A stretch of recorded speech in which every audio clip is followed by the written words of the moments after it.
Hey guys, it's Melanie. Happy Tuesday. So yesterday I showed you my everyday SPF and primer routine, essentially. If you missed that video, I will link it down below. Today I'm just gonna hopefully be quickly showing you how I do my powder foundation routine. So I prefer powder foundation for my skin because I have extremely oily skin. Liquids just don't work for me. It doesn't matter if the liquid foundation is designed for oily or extremely oily skin. It just slides off my face. It doesn't work. I have kind of given up on it because I find that the Laura Geller just works perfectly for me, and if this is what works, there's no need to try something else. I mean, there's always like reasons to try other things, but with powder foundation, honestly, I've stuck with it for so long, and I just don't really personally have the desire to mess with liquids. I think they're a lot more difficult to apply personally, and to get looking really perfect. So since I need speed on my side in the morning, this is what works for me. Now, I like the Laura Geller Balance and Brighten. The Everyday Minerals Semi-Matte Base is also really great. However, I have to say that powder foundations can be a little bit more messy. I certainly have a coating of powder all around me. I have to dust this room about once a week. In fact, I'm looking at my blinds and I haven't done those in a couple weeks. I need to vacuum my blinds off. But the only thing about the Laura Geller Balance and Brighten is that the Fair, which is what I have here, is actually kind of the wrong tone for me. I need a powder foundation that has quite a bit of yellow in it to really match this part of me. But the light one that she just recently came out with is too dark. It has more yellow in it, but it's too dark. And the porcelain it's too light to use on its own. I look like a ghost when I just use this. So I have found that combining these two has actually been a pretty good fit for me. So I do mix these every single day. That might seem really high maintenance for some, but it works for me. It doesn't take me any longer to mix them. So in terms of this size, this is available sometimes on QVC. Laura Geller does sell her products on QVC, and she'll do these larger pans of the compacts for them specifically. I've never seen these sold anywhere else. So I don't know if this is currently available, but I will see if I can link it down below if it is available.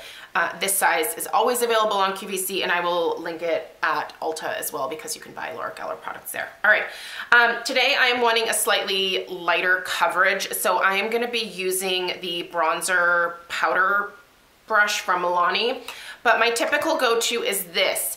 I highly recommend this brush if you use powder foundation. It is kind of, it's not kind of, it is expensive. It's 58 bucks. However, it is worth every penny.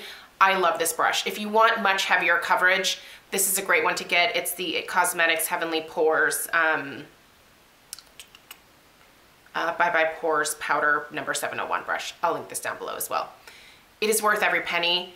It is still in perfect condition. I've had this for a couple years now, and it's a rock star. Washes up beautifully. Anyway, so before I go in with my powder foundation, I do like to powder my skin first, and that might seem weird, but hear me out.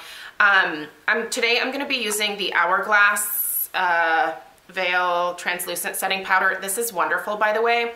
When I run out of this, I will buy the full size of it the next go around. But I find that I get even smoother, a smoother look to my powder foundation when I do this first. It sort of helps to fill in my pores a little bit. It gives me a much more flawless look, and it, again, helps with that oil absorption. Sometimes I will also finish my makeup by dusting this all over again, but a lot of days I don't do that. So I'm not gonna do that today, but yeah.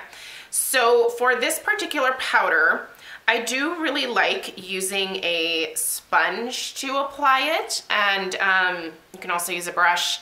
I find that this helps to give me a much smoother look and makes my skin look a little bit more flawless, but a brush will give you similar results. Okay, so I start to stipple it onto my key areas here, and I need a little bit more. I just essentially start pressing it into the skin. The sponge is not wet, by the way. It's kind of hard to get out of the corners, that's the only thing. And I think that's just because this container is so small, but so I press that into my skin, specifically focusing on the areas where I have enlarged pores and where I tend to get the oiliest, which for me is the forehead, the nose, the cheeks, the chin. Basically my entire face. The only area that doesn't get crazy oily is underneath my eyes and here, but everything else is an oily mess.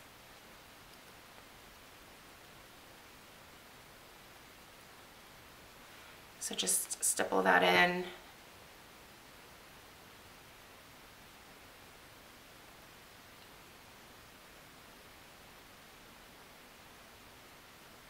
I should be looking at the camera, but I don't have a viewfinder, so I can't. I need to see what I'm doing.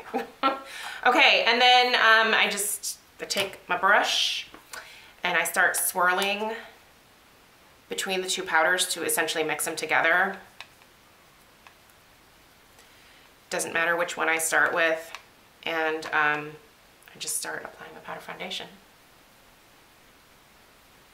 This brush, you can see, has quite a bit of give, so it's going to give you a lighter coverage. That It Cosmetics one will give you a much heavier coverage.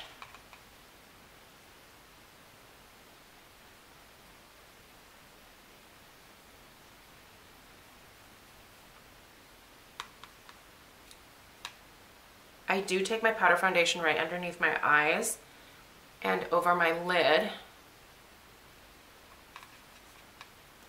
I'm totally running out of the porcelain and I'm kind of struggling to pick up product from that.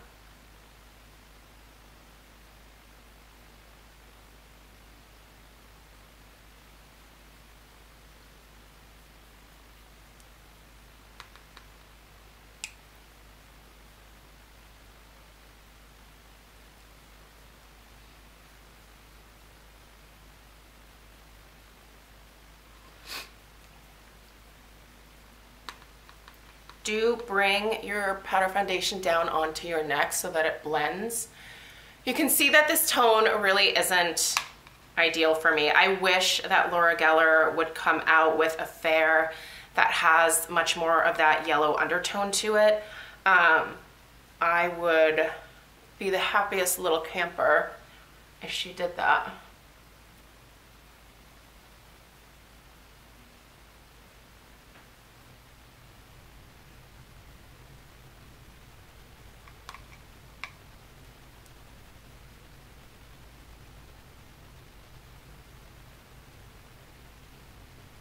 All right, I'm pretty happy with that.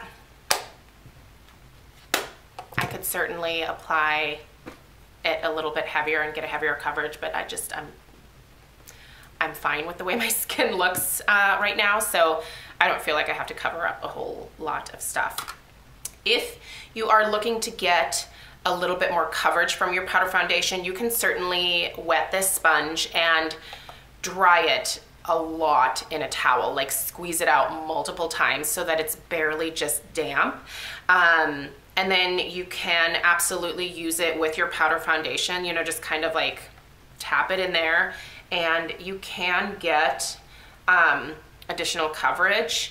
This one, like I said, is not even wet at all, but yeah, this totally gives me like even more coverage if I want it. But I don't know, I don't really feel like I need it. So, but you can do that with powder foundation as well. So don't think that you can only use a brush to apply this. So hopefully this was helpful for you guys. Tomorrow, stay tuned for my contour and blush routine, which is also pretty basic. I will link everything that I used here down below in the description box. So if you want to know where to purchase or want to read up some more about these products, you can find the information down there. All right. Let me know if you guys have any questions, and I'll see you in my next video. Take care.